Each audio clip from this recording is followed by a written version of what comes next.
Lahul mulku wa lahul hamdu yuhyi wa yumiitu wa huwa ala kulli syai'in qadir. Innal hamda, puji syukur kehadirat Allah Azza wa Jalla yang Maha Luhur, yang selalu senantiasa memberikan nikmat kesehatan, kesempatan dalam rangka mengadakan acara Logam Karya Aksi Nyata Budaya Positif. Kemudian selawat kepada Nabi Muhammad Rasulullah SAW. Marilah kita semuanya mengirimkan sepotong doa kepada beliau dengan ucapan Allahumma sholli ala sayyidina Muhammad wa ala ali sayyidina Muhammad. Karena beliaulah yang telah berhasil menggulung tikar-tikar kemunafikan sampai melahirkan manusia insani yang beriman dan bertakwa seperti adanya saat sekarang ini. Yang terhormat Ibu Kepala SDN 16 Gunung yang cukup memiliki komitmen tinggi dalam memajukan dunia pendidikan khususnya di Gunung Ture, dan teristimewa buat SD kita yang tercinta SDN 16 Gunung Ture. Kemudian yang teristimewa yaitu Ibu kita Nur Hamidah selaku guru penggerak yang kita dambakan di SD kita ini. Seterusnya seluruh Bapak Ibu yang tergabung di SDN 16 Gunung Ture. Adapun susunan tertib acara hari ini tanggal 27 Kamis tahun 2023. 1. Protokol yang sedang berlangsung yakni saya sendiri. 2. Pembacaan kalam ilahi. 3. Menyanyikan lagu Mas Indonesia Raya. 4. Kata sambutan dari kepala sekolah. 5. Penyampaian materi. 6. Doa. 7. Penutup. Itulah rangkaian acara kita pada hari ini. Dan sebelum kita masuk kepada acara yang kedua, untuk kelancaran dan kesuksesan acara kita ini, marilah acara kita ini kita buka dengan membacakan basmalah. Masuklah kita kepada acara kedua, yaitu pembacaan kalam ilahi. Kepada Ibu Riza diciptakan. Assalamualaikum warahmatullahi wabarakatuh. A'udzu billahi minasyaitonir rajim. Bismillahirrahmanirrahim. Ya ayyuhallazina amanu idza qila lakum tafassahu fil majalisi fafsahu yafsahillahu lakum wa idza qila anshuzu fanshuzu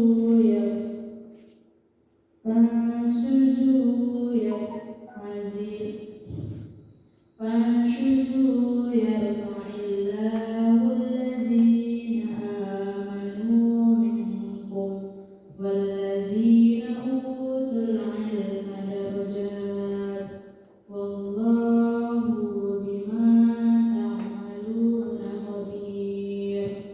Sadaqallahul azim. Assalamualaikum warahmatullahi wabarakatuh.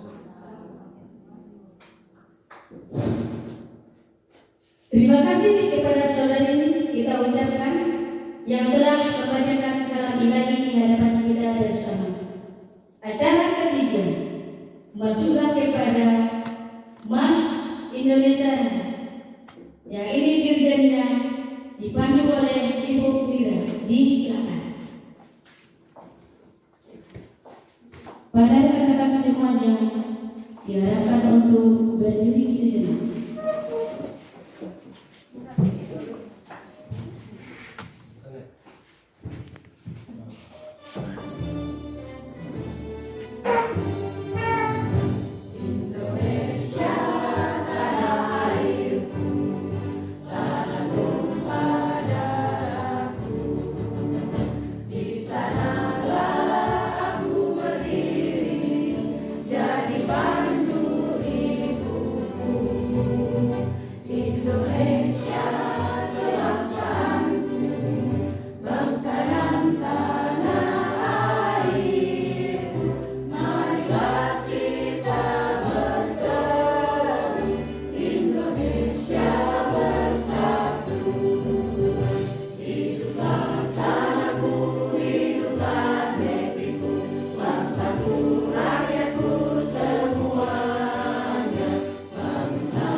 Terima kasih kepada saudari tersebut. Kepada Bapak Ibu disilakan duduk.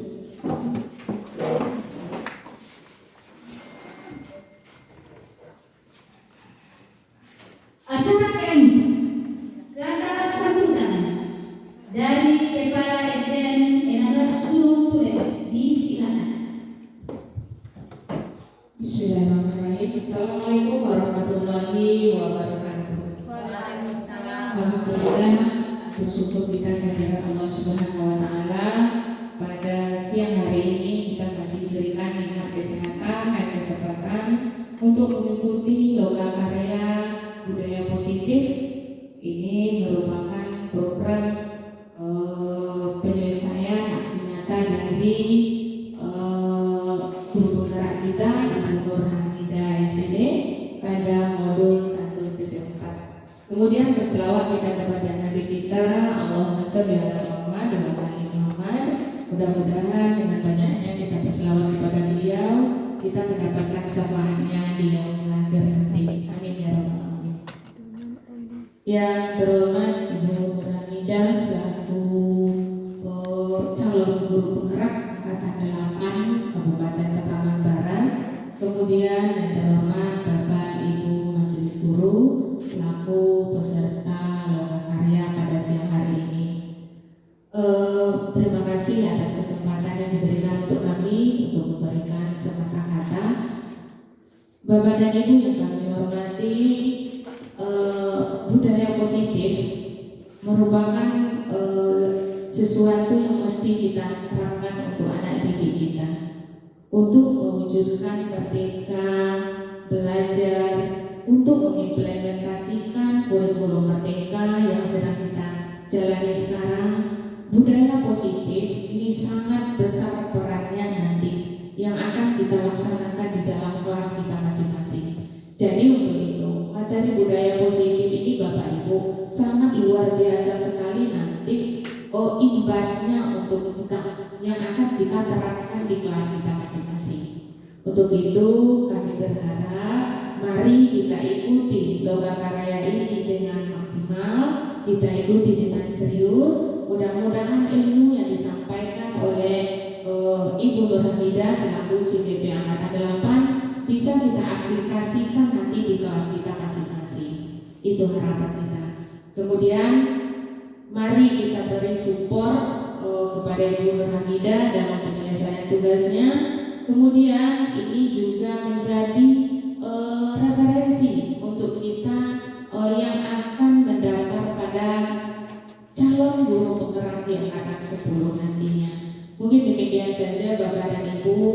Terima kasih atas segala perhatiannya. Mohon maaf atas segala kekurangan.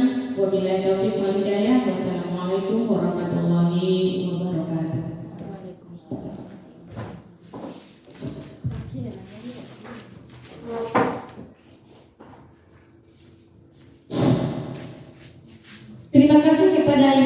tersebut.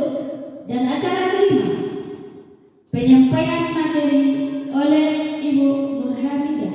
Disilakan.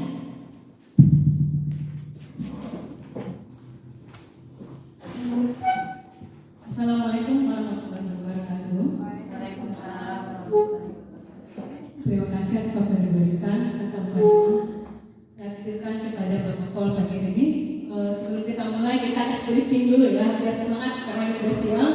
Ayo semuanya kita berdiri dulu.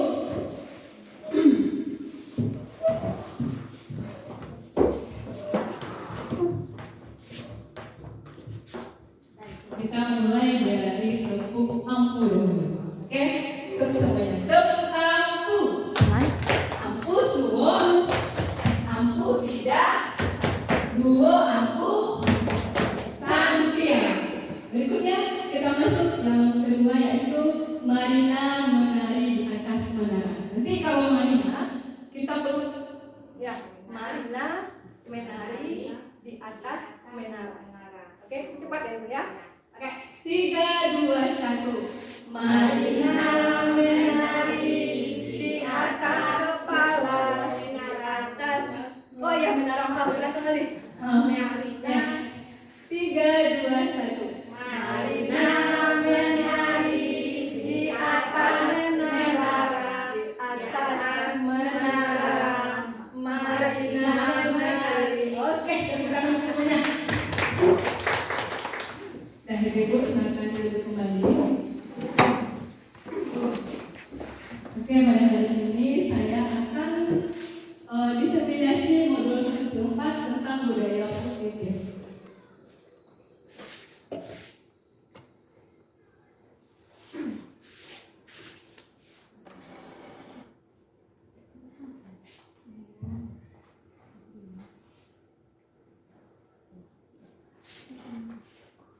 Sebelumnya saya perkenalkan, saya Beranda CDP Angkatan 8 dari Kabupaten Pasaman Barat. Di sini saya berterima kasih kepada Ibu Fasil saya bernama Rahmiati Enkom, kemudian Pak Dedi Novita selaku pengajar praktik saya. Beliau berdua ini sungguh hebat. Latar belakang budaya positif sangatlah penting dikembangkan di sekolah. Lingkungan positif dan disiplin positif dapat menciptakan budaya positif. Berdasarkan filosofi pendidikan Hajat Dewantara, tugas kita antara lain adalah menuntun. Jadi saya bilang menuntun murid agar mendapatkan keselamatan dan kebahagiaan setinggi-tingginya dengan mempertimbangkan kodrat alam dan kodrat zaman. Jadi zaman sekarang pendidikan kita adalah menuntun, bukan menuntut. Bapak Ibu ya, bertanya. Budaya positif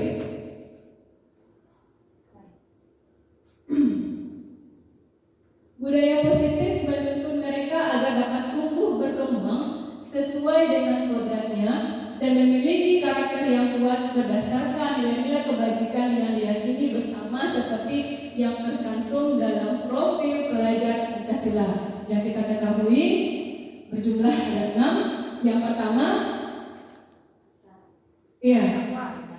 beriman dan bertakwa. Yang kedua, berakhlak mulia. Yang ketiga, berkebinekaan global. Yang keempat, gotong royong. Yang kelima, kreatif. Dan yang terakhir, berpikir kritis. Mandiri dan berpikir kritis. Berikutnya. Next slide. Ya, ini merupakan penindasan modul 1/4 budaya positif SD Negeri 16 Bengkulu. Saya sendiri Nur Hamidah SPD, CDP Angkatan 8, Kabupaten Pasaman Barat. Pada hari ini isi materi kita yang pertama tentang perubahan paradigma, yang kedua belajar, yang kedua disiplin positif, yang ketiga motivasi perilaku manusia, yang keempat kebutuhan dasar, yang kelima posisi kontrol restitusi, keyakinan kelas, dan segitiga restitusi. Jadi pada hari ini kemudian akan kita bahas Bapak dan Ibu yang hebat. Seperti kita ketahui, tujuan pendidikan yaitu menuntun segala kodrat yang ada pada anak-anak agar mereka dapat mencapai keselamatan keselamatan dan kebahagiaan yang setinggi-tingginya, baik sebagai manusia maupun sebagai anggota masyarakat. Ini menurut pemikiran dari Ki Hajar Dewantara. Di sini artinya kita hanya menuntun bakat minat yang ada pada anak, ya. Kemudian kita perbaiki akhlaknya, budi pekertinya, yang mulia, seperti itu. Pembelajaran dengan paradigma baru. Bapak dan Ibu yang hebat, pembelajaran dengan paradigma baru merupakan pembelajaran yang berorientasi pada penguatan kompetensi dan pengembangan karakter yang kita ketahui ada 6, diantaranya beriman kepada Tuhan Yang Maha Esa, berakhlak mulia, berkebinekaan global, gotong royong, mandiri, bernalar kritis, dan kreatif. Ini merupakan profil pelajar Pancasila. Jadi pengembangan karakter kita berdasarkan ini nanti Bapak Ibu. Pertanyaan otomatik yang pertama, menurut Bapak dan Ibu yang hebat, apakah hukuman dapat mendisiplinkan anak? Yang kedua, apakah pemberian hukuman dengan hal positif seperti membaca dan membersihkan halaman sekolah dapat meningkatkan disiplin anak? Yang ketiga, apakah memberikan penghargaan dapat meningkatkan motivasi belajar anak? Nah, Bapak dan Ibu hebat, di sini saya meminta Bapak dan Ibu menuangkan pemikirannya pada kertas satu lembar. Kita akan berdiskusi mengenai tentang mendisiplinkan anak ini. Atau Ibu bisa langsung saja. Untuk pertanyaan otomatik yang pertama, menurut Bapak Ibu, apakah hukuman yang mendisiplinkan anak?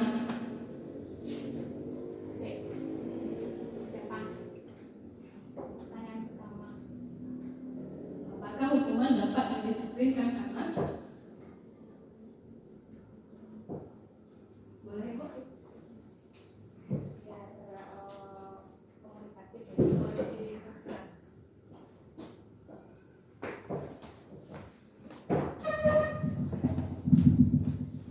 Terima kasih Bu Ida.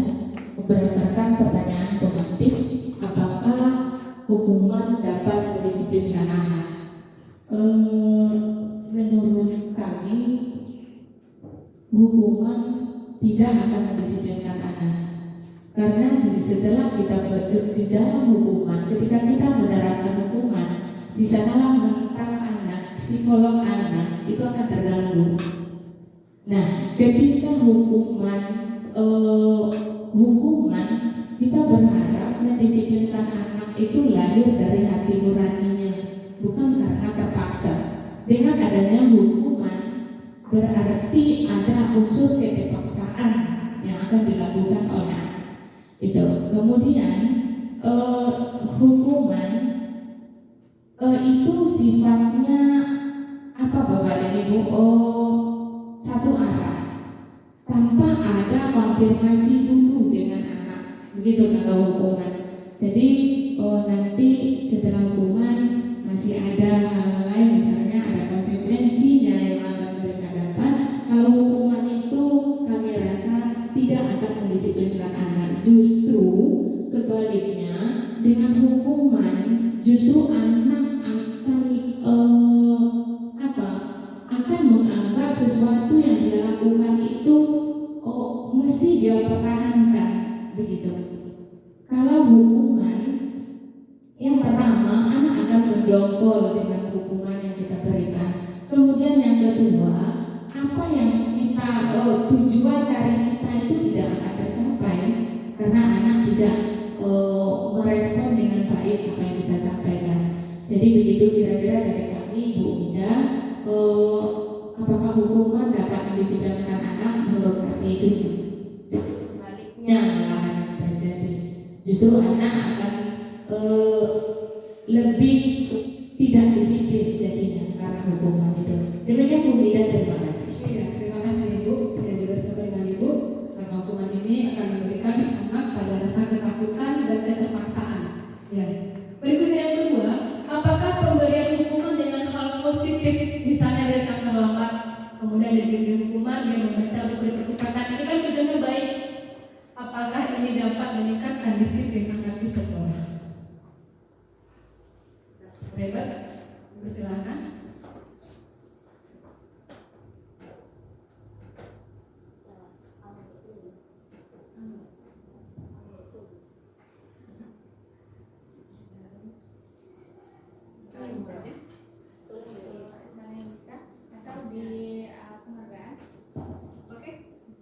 Yang terakhir, Apakah memberikan penghargaan dapat memotivasi belajar anak?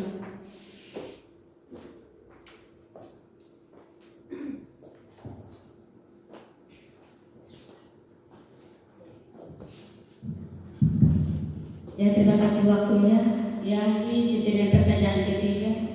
Apakah memberi penghargaan dapat meningkatkan motivasi belajar? Menurut pendapat kita, kalau memang kita berikan reinforman atau penguatan di dalam PPL kita, itu sangat mensupport anak. Kenapa? Karena pembelajaran mental kita berkesan, sehingga audiens yang lainnya, siswa yang lainnya akan terpicu dan terpancing. Sangat bagus kita terapkan hal pertanyaan ketiga. Sekian. Terima kasih Ibu. Iya, nanti ini akan dibahas. Terima kasih kepada Ibu atas ide yang bagus. Menurut saya di sini memberikan penghargaan mungkin hal yang positif, tetapi ini nanti akan melahirkan motivasi intrinsik, bukan intrinsik. Kita sebagai pendidik harusnya menggali anak itu supaya lahir motivasi intrinsiknya dari kesadaran dia sendiri, bukan karena hukuman, bukan karena penghargaan. Apabila suatu saat nanti dia turun, maka akan muncul itu kan malas. Iya, jadi lebih baik kita sebagai pendidik melahirkan motivasi intrinsik, kesadaran kemauannya sendiri. Nah, Bapak Guru hebat, pada hari ini akan kita kupas ya mengenai budaya positif yang ada di sekolah kita supaya sekolah kita lebih bagus ke depannya. Next, Mila.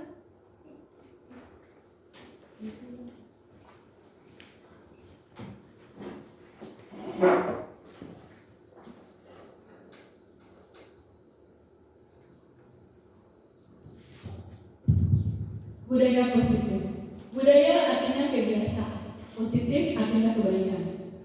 Berarti kebiasaan yang baik kita terapkan di lingkungan sekolah yang merupakan pengertian dari budaya positif. Silakan Mila.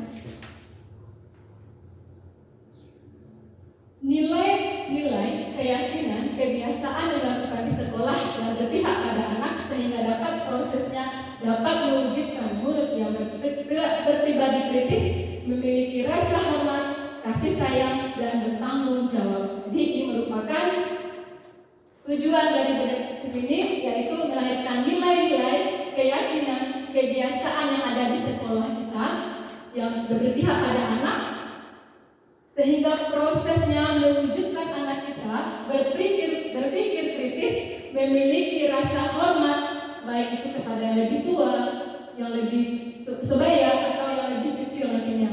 Kemudian rasa menghormati, kasih sayang, dan bertanggung jawab.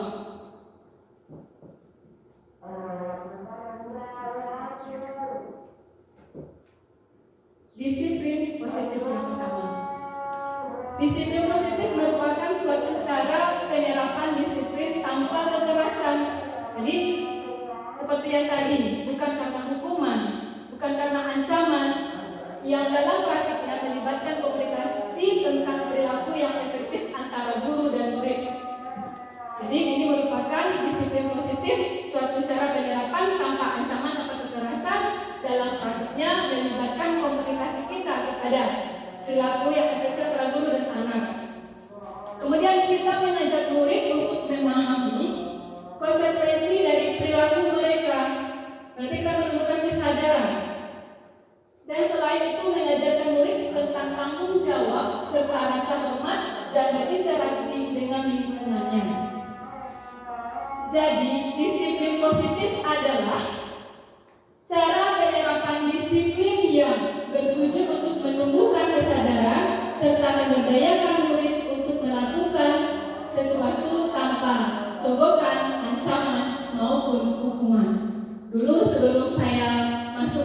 materi ini mungkin sering malah memberikan ancaman kepada anak. Ya, di antaranya misalnya kalau tidak selesai tugasnya nanti diancam nggak boleh pulang duluan atau nggak boleh istirahat. Ternyata yang tujuan kita baik ini berdampak tidak baik bagi anak. Ya, jadi itu makanya hari ini kita bahas mengenai disiplin positif. Saya harapkan setelah ini kita bersama, ayo kita berubah dan kita menjadi dari ancaman, dari kekerasan, dari reward walaupun baik itu kita ubah menjadi berbentuk penerapan prinsip untuk menumbuhkan kesadaran mereka, memberdayakan murid melakukan sesuatu dari hatinya tanpa sogokan, tanpa ancaman, tanpa hukuman. Ya, bersama kita insya Allah bisa.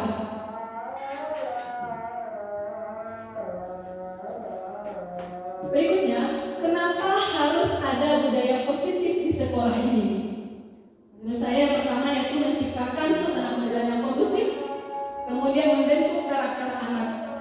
Kita tahu mungkin melahirkan lingkungan yang aman, nyaman bagi anak, tanpa paksaan dia nyaman belajar, kemudian membentuk karakter anak yang bertanggung jawab, menghormati, dan tadi bertanggung jawab.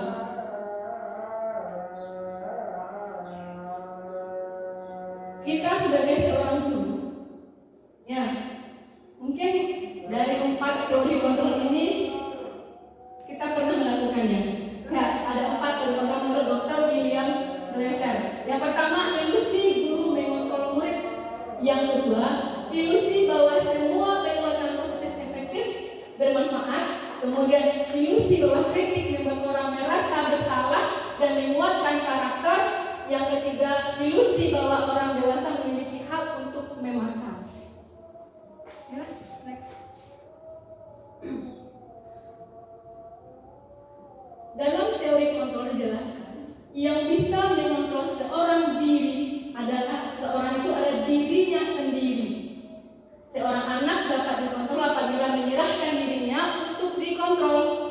Seorang akan melakukan sesuatu tidak tergantung dari dalam diri tersebut sesuai dengan motivasi kebutuhan yang dimilikinya. Bapak dan Ibu guru yang hebat, mari kita tanyakan pada diri kita sendiri bagaimana kita berperilaku. Mengapa kita melakukan segala sesuatu? Apakah kita melakukan sesuatu karena adanya dorongan dari lingkungan atau ada dorongan dari orang lain? Kita sama-sama di sini dan Ibu, kita berperilaku yang mengontrol diri kita sendiri, ya baik dan buruknya, tetapi kita kembalikan.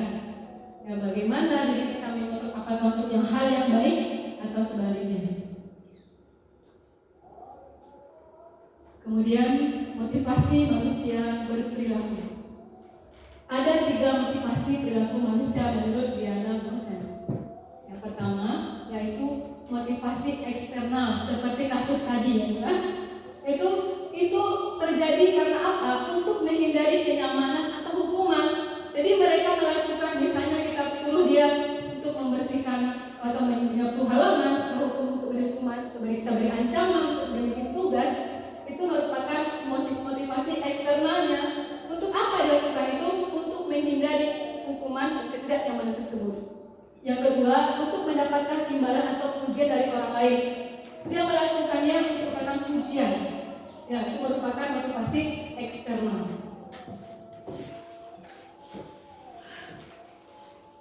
Yang kedua, motivasi internal, yaitu untuk menjadi orang yang mereka inginkan dan menghargai diri sendiri dengan nilai-nilai yang mereka percaya.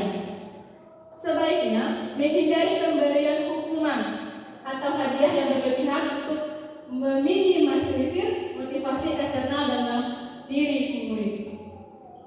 Berarti PR bagi kita, termasuk juga pemberian hadiah pada saat kenaikan kelas. Jadi harusnya kita memberikan motivasi internal. Saat kita berulang kali menjanjikan hadiah kepada anak-anak saat berperilaku bertanggung jawab kepada seorang murid agar mempelajari sesuatu yang baru, atau kepada seorang karyawan agar melakukan pekerjaan yang berkualitas, kita sedang berasumsi mereka tidak dapat melakukannya atau mereka tidak akan memilih untuk melakukannya.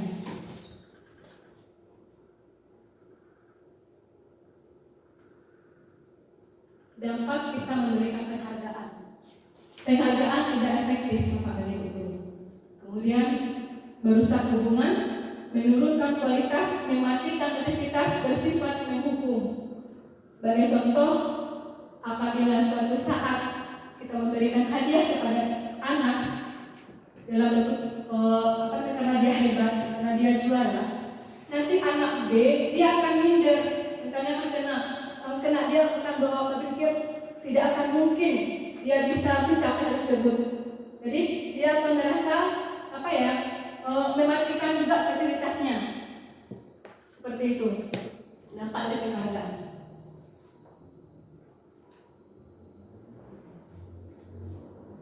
Kasus pertama, Ibu Ambar, guru kelas 2A di SD Pelita Hati, sedang bingung menghadapi ulah salah satu murid di kelasnya Doni. Beberapa anak di kelas 2A telah datang padanya dan mengeluhkan Doni yang sering kali meminta bekal makan siang mereka dengan paksa. Jika Bapak dan Ibu menghadapi situasi seperti ini, Bu Ambar ini, apa yang akan Bapak Ibu lakukan? Menurut Bapak Ibu, kira-kira apa ya alasan si Doni ini melakukannya? Jadi dari kasus Doni ini ada dua pertanyaan Bapak Ibu.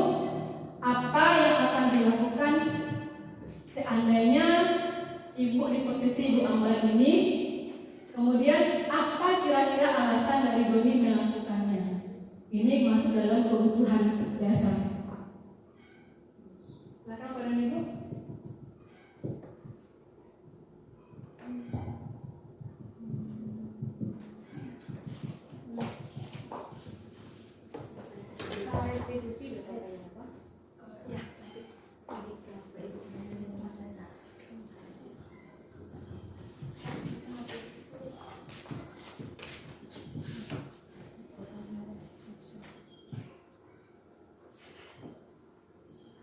Terima kasih atas waktu yang diberikan. Sesuai dengan kasus yang ada di layar, Ibu Ambar ini mengalami ada anak di dalam kelasnya yang membuat ulah. Jadi bagaimana menurut saya kalau saya menghadapi anak yang seperti ini? Menurut saya Bapak Ibu, saya akan menemui anak tersebut. Kemudian saya menyelidiki apa permasalahan yang dihadapi anak ini sehingga dia berbuat seperti ini. Jadi kita menemui anak langsung dengan cara baik, melakukan pendekatan kepada anak tersebut, menanyakannya apakah yang dihadapinya, apakah dia tidak mendapatkan uang jajan makanya dia berbuat seperti itu, apakah dia tidak ada makan pagi di rumah. Kita yang pertama harus menyelidiki apa yang sebenarnya yang dihadapi anak kita di rumah. Mungkin itu saja dari saya. Terima kasih. Sangat bagus sekali, kita berikan tepuk tangan dulu untuk teman kita. Ya, hampir. Ya. Bapak dan Ibu guru yang hebat, kita masuk dari kasus ini. Nanti kita akan jabarkan mengenai materi berikutnya saling berhubungan tentang kasus Ambar ini.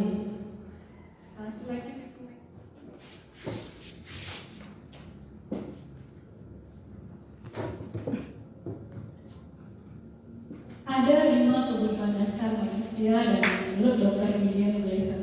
Yang pertama ada penguasaan, kasih sayang yang diterima, kemudian kesenangan, bertahan hidup, dan kebebasan. Jadi kasus tadi berhubungan dengan kebutuhan dasar manusia. Dan disampaikan Bu Mira ini bagus sekali jawabannya.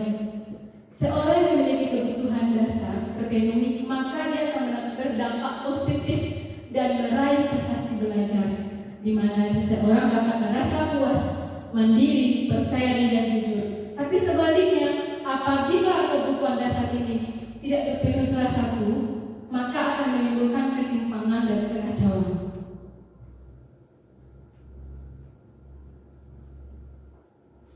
Berikutnya ada posisi kontrol guru. Yang pertama, posisi penghukum. Ini yang mungkin dulu saya sering melakukannya dengan kata awas, awas ya.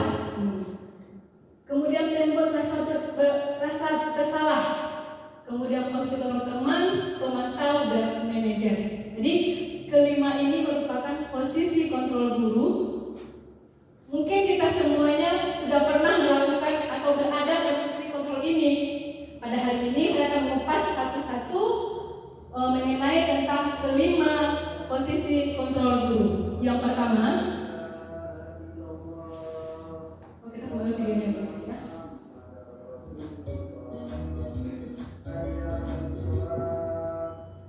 Salam bahagia Ibu dan Bapak Guru hebat. Dalam penerapan disiplin positif restitusi, salah satu program yang dikembangkan adalah 5 posisi kontrol. 5 posisi kontrol dalam restitusi adalah proses perjalanan seorang pendidik agar dapat mengenali dirinya. Pada video kali ini, kita akan membahas tentang 5 posisi kontrol yang dikembangkan oleh Diane Gosser dan contoh penerapannya.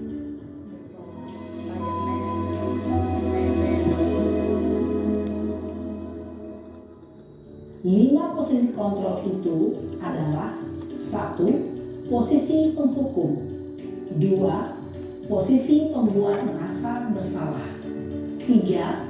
Posisi teman, 4. Posisi pemantau atau monitor, dan 5.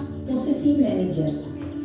Untuk lebih memahami kelima posisi tersebut, mari kita saksikan kasus Naren yang terlambat hadir 20 menit di sekolah dan melihat bagaimana kelima posisi kontrol dalam menghadapi masalah tersebut.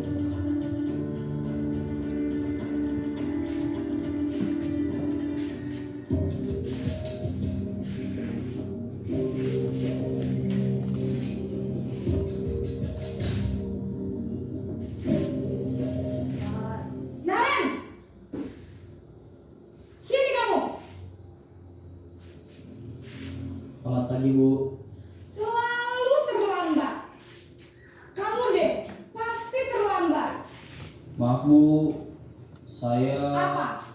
Apa coba? Alasan kamu apa lagi? Kapan sih kamu tidak terlambat?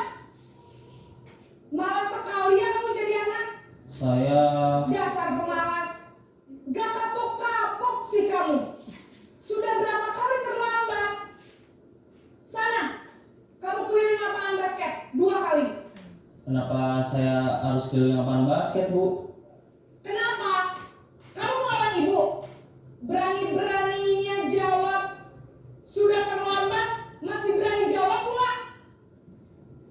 Sekarang, keliling lapangan basket 5 kali sekalian. Biar kapok. Cepat. Pergi sana ke lapangan basket. Posisi penghukum biasanya berbicara dengan nada tinggi, menghardik, menunjuk-nunjuk, menyakiti, dan menyindir. Hukuman bisa berupa fisik maupun psikis. Ibu dan Bapak Guru hebat, dampak yang terjadi pada murid ketika guru berada pada posisi penghukum adalah murid cenderung akan memberontak, bahkan menyimpan dendam.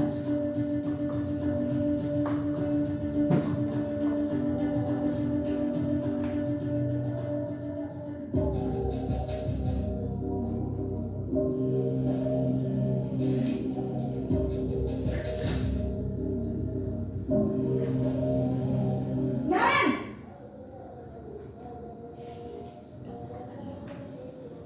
Selamat pagi, Bu. Naren.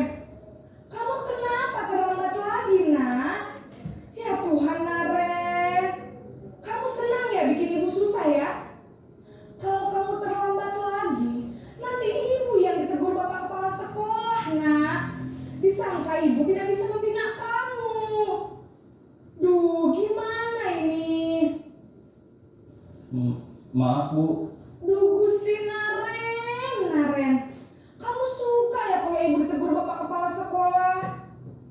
Terus, sekarang ibu harus tulis apa yang di buku absen. Ini kamu sudah sering terlambat loh. Ibu harus apa coba? Maaf Bu, maaf sekali. Ya sudah, lain kali jangan bikin ibu susah lagi ya nak ya. Ibu tidak akan kuat lagi kalau kamu begini terus. Bisa jantungan kalau ibu tegur bapak kepala sekolah. Sana cepat ke kelas. Maaf ya Bu, maaf sekali. Posisi pembuat rasa bersalah berbicara dengan nada tenang, cenderung lembut. Namun kata-kata yang diutarakan membuat murid merasa menjadi orang yang gagal. Memandang buruk dirinya sendiri, merasa tidak berharga, dan tidak sanggup membahagiakan orang lain. Ketika guru mengambil posisi pembuat rasa bersalah, murid akan menganggap dirinya yang bersalah dan ia akan menyimpan emosi negatif tersebut di dalam dirinya.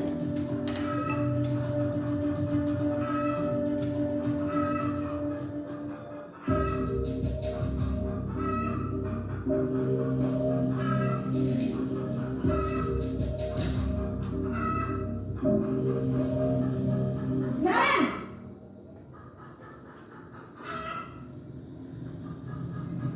Selamat pagi Bu. Wah, sudah jam berapa ini nak? Terlambat lagi ya sayang. Iya Bu, habis ibu saya lupa bangunkan saya Bu. Kamu malah menyalahkan ibu kamu. Kamu bukannya anak yang larinya paling kencang. Kok terlambat sih? Iya Bu, saya memang terlambat bangun tadi. Jadi biarpun saya lari kencang, tetap gak kekejar Bu. Ya sudah sana. Nanti lain kali larinya lebih kencang lagi ya. Biar gak terlambat lagi. Bikin seneng ibu. Demi ibu. Bisa kan? Bisa lah Bu. Ya sudah sana masuk kelas. Ibu beresin urusan absen kamu. Kamu ini ada-ada saja. Dalam posisi teman, guru berbicara dengan nada suara ramah, akrab, cenderung bersenda gurau untuk menjaga suasana tetap santai. Murid akan merasa senang, aman, dan akrab dengan guru.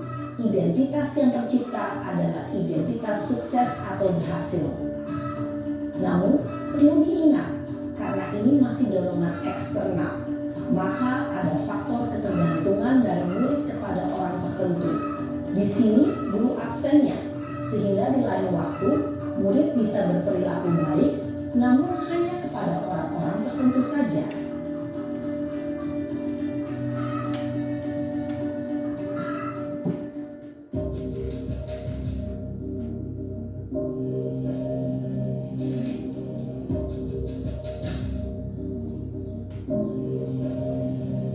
Naren!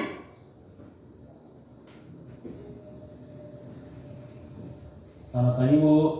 Naren, apa peraturan sekolah kita tentang jam berapa kita harus masuk sekolah nak? Kita harus di sekolah jam 7 Bu. Iya betul, sekarang sudah jam 7.20. Naren sudah tahu konsekuensinya jika terlambat hadir. Paham Bu. Saya harus tinggal kelas pas jam istirahat selama 20 menit. Iya benar, konsekuensinya demikian. Jadi nanti jam 9.30 pas istirahat, kamu harus tinggal di kelas, kerjakan tugas tambahan untuk ketertinggalan kamu, ya? Baik Bu. Posisi pemantau mengandalkan penghitungan atau data untuk mengontrol murid. Guru mengarahkan murid berdasarkan peraturan dan konsekuensi. Seorang pemantau menunjukkan bahasa tubuh dan ekspresi wajah yang datar dan cenderung formal.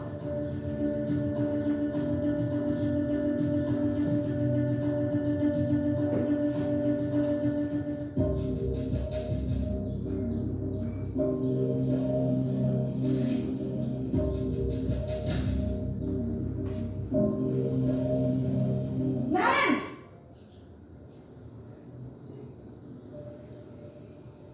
Selamat pagi Bu. Selamat pagi Naren. Maaf Bu, saya terlambat. Iya, sekolah masuknya jam 7, sekarang sudah jam 7.20.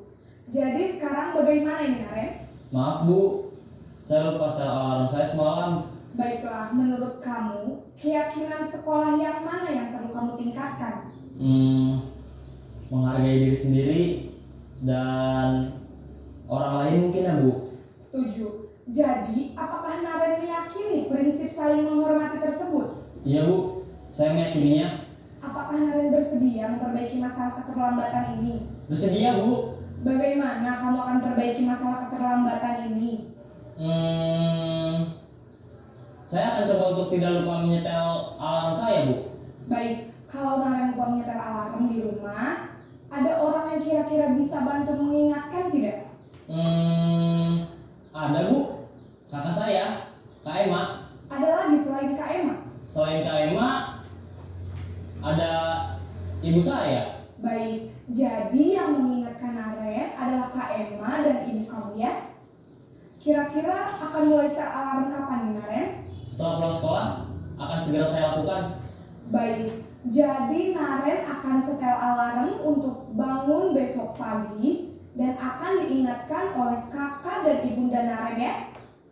Ada lagi yang mungkin perlu dilakukan Naren agar tidak terlambat bangun lagi? Tidak ada Bu.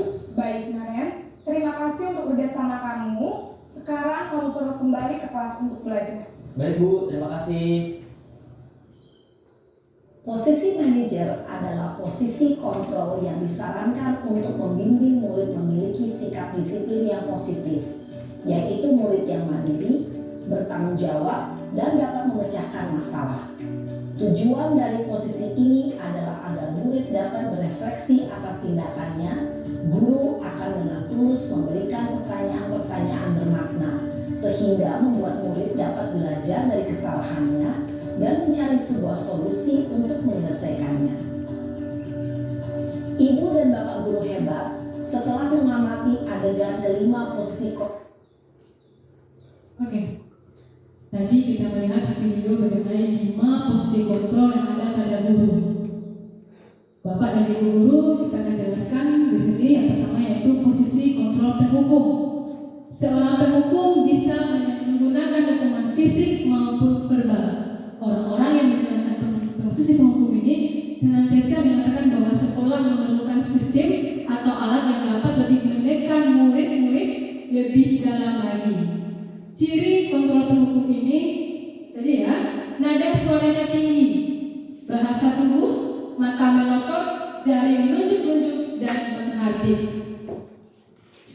Berikutnya, posisi kontrol membuat merasa bersalah. Biasanya guru akan bersuara lembut, membuat rasa bersalah akan menggunakan keheningan yang membuat orang lain merasa tidak nyaman, bersalah atau rendah diri. Dengan cirinya, nada suara mengelas, halus, sedih, berbahasa tubuh merapat pada anak dan lesu. Kemudian yang ketiga, posisi teman. Guru tidak akan menyakiti murid, namun akan tetap berupaya mengontrol murid melalui persuasif, dan guru bisa negatif ataupun positif. Positif ini merupakan hubungan baik yang terjadi antara guru dengan anak. Kemudian menggunakan bahasa yang baik, humoris untuk mempengaruhi anak. Cirinya, nada suaranya ramah, akrab, dan bercanda, bahasa tubuh merapat pada murid, mata, dan senyum jenaka. Berikutnya posisi yang keempat yaitu pemantau. Memantau berarti mengawasi. Pada saat kita mengawasi, kita bertanggung jawab atas perilaku orang-orang yang kita awasi. Posisi ini berdasarkan peraturan dan konsekuensi. Dengan menggunakan sanksi atau konsekuensi, kita dapat memisahkan hubungan pribadi kita dengan murid sebagai seorang yang menjalankan posisi pemantau. Cirinya, nada suara datar, bahasa tubuh yang formal. Yang terakhir adalah posisi manajer, yaitu posisi yang dimana guru berbuat sesuatu bersama dengan murid, mempersilahkan murid mempertanggungjawabkan perilakunya, mendukung murid agar dapat menemukan solusi atas permasalahan sendiri. Kemudian seorang manajer telah memiliki keterampilan di posisi teman maupun pemantau, dan dengan demikian bisa jadi waktu ke waktu tertentu kembali kepada posisi kedua tersebut bila diperlukan. Jadi dari kelima posisi ini, manajerlah yang terbaik kita terapkan di posisi sebagai seorang guru. Berikutnya Mira. Ya. Nah, dari posisi manajer ini, anak akan kita ajak mengingat kembali keyakinan kelas apabila melanggar. Ya, keyakinan kelas ini artinya dulu berperan mewujudkan terbentuknya keyakinan sekolah atau kelas dengan adanya kesepakatan. Dari peraturan tadi melahirkan kesepakatan dan melahirkan keyakinan. Keyakinan sekolah atau kelas berupa pernyataan yang universal yang mudah diingat, dipahami, dan harus diterapkan dalam lingkungan sekolah. Keyakinan kelas, contohnya Bapak Ibu, yang telah disepakati, misalnya menjaga kebersihan, saling menghormati, saling mendengar, mengucapkan tolong dan terima kasih, bermain dengan aman, belajar dengan gembira. Ini dokumen saya di awal pembelajaran keyakinan kelas. Ini kesepakatan kami.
Dan berikutnya dari kesepakatan kelas maka melahirkan keyakinan kelas.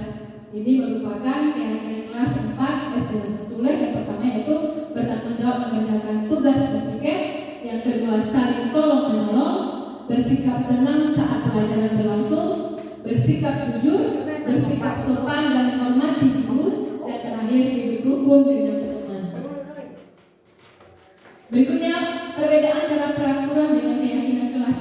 Nah, kalau peraturan yaitu selalu mengembalikan buku ke tempatnya, dalam keyakinan kelas merupakan tanggung jawab. Jadi ini merupakan perbedaan antara peraturan dengan keyakinan kelas. Nah, berikutnya adalah yang terakhir yaitu restitusi, adalah proses menciptakan kondisi bagi murid untuk memperbaiki kesalahan mereka sehingga mereka bisa kembali kepada kelompok mereka dengan karakter yang lebih kuat. Restitusi juga merupakan proses kolaborasi yang mengajarkan murid untuk mencari solusi untuk masalah yang mereka hadapi dan membantu berpikir tentang orang seperti apa yang mereka ingin menjadi tujuan mulia dan bagaimana mereka harus memperlakukan orang lain. Di sini jelas-jelas ciri-cirinya bukan untuk menebus kesalahan, namun belajar dari kesalahan. Yang kedua memperbaiki hubungan, tawaran bukan paksaan. Restitusi menuntut untuk melihat ke dalam diri, mencari kebutuhan dasar yang mendasari tindakan. Di antaranya itu cara yang paling baik, fokus pada karakter bukan tindakan, fokus pada solusi, mengembalikan murid yang berbuat salah pada kelompoknya. Ini merupakan segitiga restitusi. Yang pertama yaitu kita lakukan validasi tindakan yang salah. Yang pertama menstabilkan identitas, yang kedua validasi tindakan yang salah, yang ketiga menanyakan keyakinan kelas. Alhamdulillah ini telah saya lakukan di kelas saya sendiri Bapak dan Ibu, di mana anak saya yang telah melanggar kesepakatan kelas kami, maka saya akan melakukan segitiga restitusi ini. Tidak ada masalah. Yang pertama yaitu menstabilitasnya. Dengan kata-kata, setiap orang pasti pernah melakukan kesalahan. Yang kedua, kamu bukan tentunya yang pernah melakukan ini. Tahap kedua yaitu fondasi, kamu tentu punya alasan. Karena alasannya kenapa dia berbuat tersebut. Yang kedua, adakah cara lebih efektif untuk mendapatkan apa yang kamu butuhkan? Yang terakhir itu menanyakan keyakinan kelas. Jadi pernyataannya bertujuan untuk dia mengingat bertanggung jawab apa yang akan dilakukannya, apa yang dilanggarnya. Segitiga restitusi, tahapan pertamanya menstabilkan identitas, yang kedua validasi tindakan salah, yang ketiga menanyakan keyakinan. Demikianlah eksistensi makanan sehat tentang budaya positif. Saya berharap kita semuanya bersama-sama ayo kita ubah mindset kita, berubah dari menuntut menjadi penuntut, kemudian berusaha untuk berada pada posisi kontrol manajer dengan menerapkan segitiga restitusi bersama keluarga. Semoga kedepannya anak kita tumbuh dengan bahagia dan senang. Terima kasih kepada kepala sekolah atas dukungannya semuanya. Ibu, terima kasih banyak. Bimbing kami, bantu kami untuk menjadi lebih baik. Iya. Untuk guru-guru pada ibu hebat, terima kasih atas waktunya. Semoga bermanfaat. Berkah dunia akhirat. Waktu dan kesempatannya. Saya dari SPD TGP 8 mengucapkan terima kasih. Assalamualaikum warahmatullahi wabarakatuh. Terima kasih atas waktu yang diberikan. Baiklah, saya sedikit memberikan komentar atas penampilan Ibu Bidadari, yang mana dalam penyampaian materi ini yang tadinya kami semua tidak tahu, saya sendirilah tidak tahu dengan cara-cara bagaimana mengajar anak dengan baik, akhirnya menjadi tahu langkah-langkahnya.